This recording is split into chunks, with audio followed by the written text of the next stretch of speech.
Hello folks, Tiso here. Today we are talking about Xingqiu. He is one of the strongest 4-star burst supports in the game. He can add a lot of damage to your team by himself and amplify your carry's damage by enabling reactions. Even a cheaply built Xingqiu is beneficial to almost any team. In this video, I'll go over how Xingqiu's abilities pushes him to a top burst support, how to enable your carries to do more damage, and how to efficiently equip him with your weapons and artifacts. I will be skipping his normal and charge attacks since you won't be using them as a support. I'll be starting off with his elemental skill, Fatal Rainscreen. This skill will hit enemies twice and surround you with several swords. When using the skill, Xingqiu will get the Hydro status for a split second.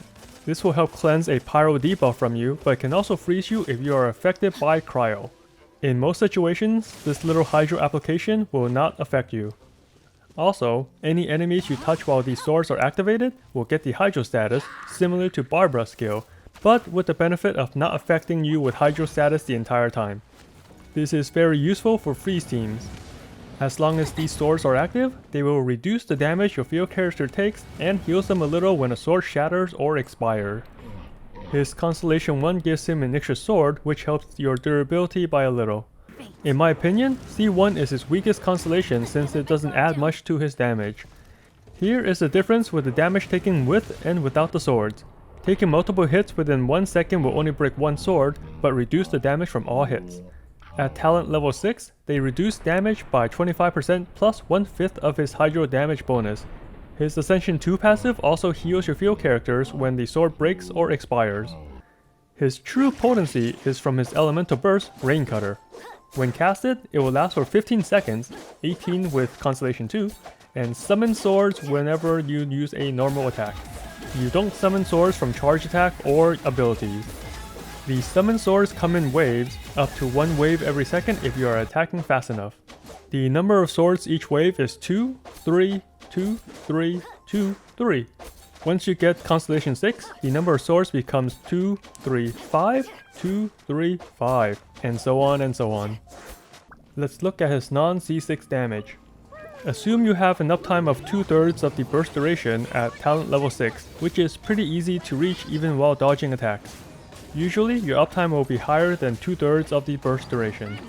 This means you will activate 10 waves of swords, summoning a total of 25 individual swords that does 76% damage each, totaling to 1900% Hydro damage. If you maximize your uptime, you can get up to 14 waves out of the 15 seconds, resulting in 2660% Hydro damage. With Constellation 6, this burst can jump up to 5076% Hydro damage in the 17 seconds with a talent level of 6 plus 3. In comparison, Klee can do 1194% pyro damage with her 10-second burst. I know that's a lot of numbers, but just look at the charts to simplify it down. This shows the DPS, or damage per second comparison for those 3 examples.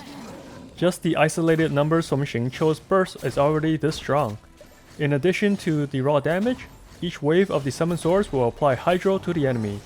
This means your main carry and support can keep proccing elemental reactions at the same time.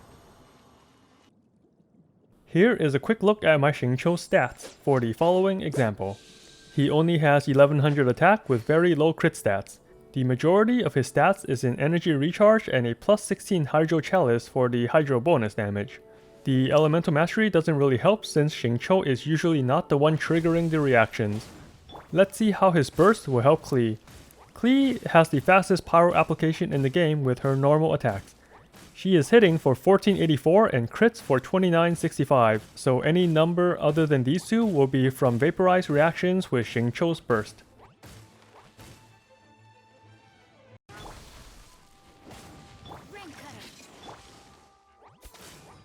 We can see Klee is able to vaporize twice for every wave of swords.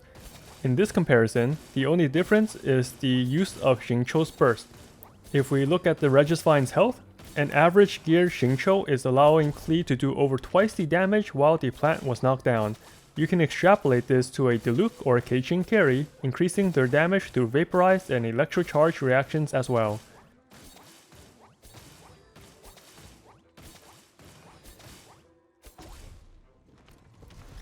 Another bonus from his burst is the Rain Swords activating. This means your character on the field will have damage reduction throughout the duration of his burst, and gets a small amount of heal once the swords expire. Also, when both his elemental skill and burst are ready, make sure to use his E first, then Q. The burst will cancel the skill's recovery animation and still let you absorb the generated energy in time. This will also save you 1 to 2 seconds on its burst duration, letting you dish out more damage. If you have a sacrificial sword, then your rotation will be E, Q, then E again if you get the proc. Leveling his talent is easy. You want both his burst and skill at level 6, but prioritize his burst first since that will do a lot more damage. His Ascension 2 passive gives you a little heal in addition to the damage reduction from his elemental skill and burst. His Ascension 4 passive is simply more damage. I also want to give a special mention to his field passive. This will give you a 25% chance to refund a talent book when crafting. This is a super good passive and also one of the reasons I always recommend every player to have at least one copy of Xingqiu. Even if you don't use him on your team, he'll still help out your resin consumption. You can apply the same reasoning for Sucrose and her passive. For his Constellations, the biggest boosts are from C2 and C6. His C1 just adds a little bit more survivability, not super beneficial. His C2, however, is his best power spike that is reasonably easy to obtain. It extends his burst duration by 3 seconds, adding 7 or 8 more sword hits.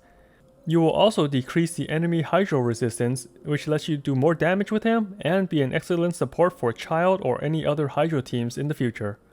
His C4 adds more damage to his elemental skill, which seems good on paper, but this bonus damage is on a 21-second cooldown. Until you get this constellation, make sure you still use the skill and then the burst in that order.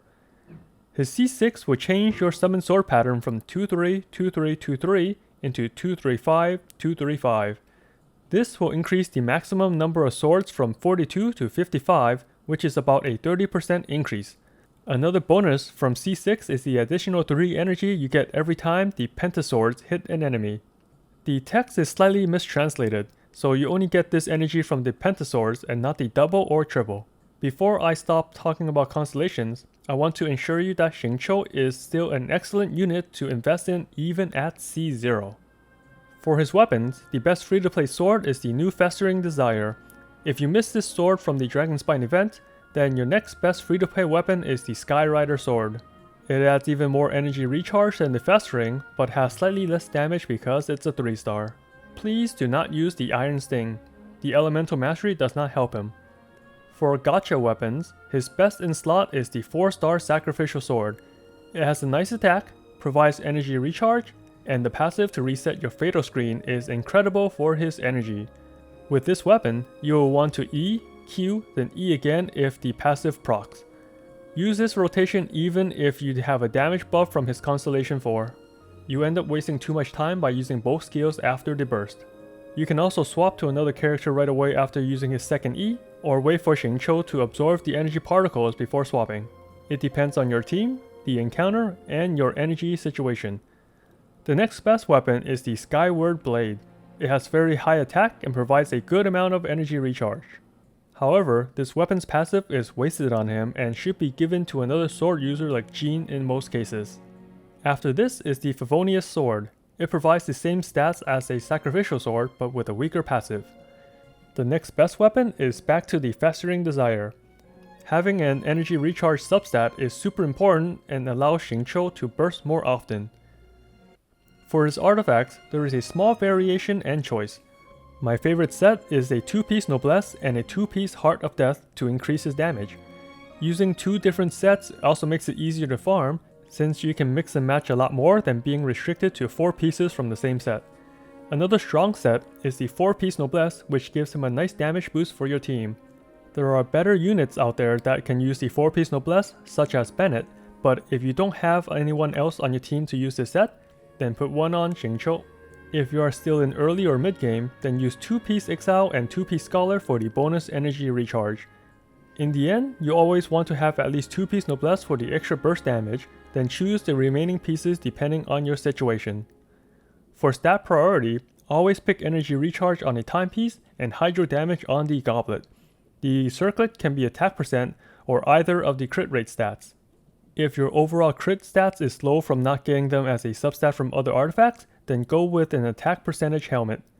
In the end, you want about 200% energy recharge without the sacrificial sword.